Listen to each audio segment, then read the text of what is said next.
This Friday saw protests in the UK capital, London, against a visit by far-right Chilean President Sebastian Piñera.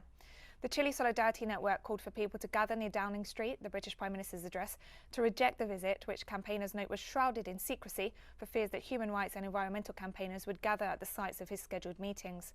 It should be recalled that Piñera has a long record of crimes. On April 30th, 2021, Chilean and human rights organizations, together with former Spanish judge Baltasar Garzón, filed an accusation before the International Criminal Court against the president for his alleged involvement in crimes against humanity during the widespread 2019 protests, which were violently repressed by the Chilean police and security forces.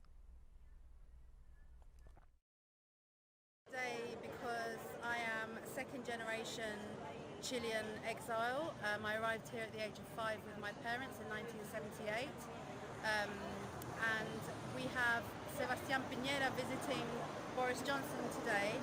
Sebastian Piñera is made his money from, firstly, the dictatorship. Secondly, he's directly responsible for the human rights abuses that have been occurring in Chile for the last couple of years since the social uprising.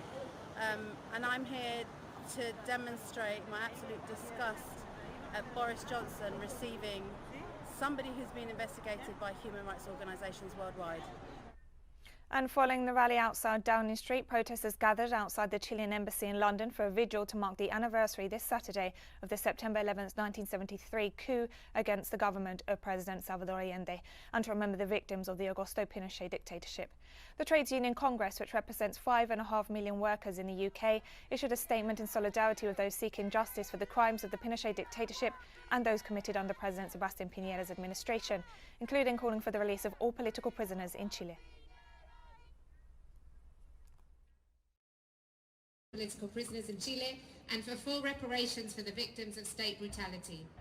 Tomorrow, 11th of September, marks the 48th anniversary of the violent Pinochet coup, which overthrew the democratic government of Salvador Allende, and no doubt many Chileans will be remembering the dark days of repression and political violence that all hoped had been gone for good.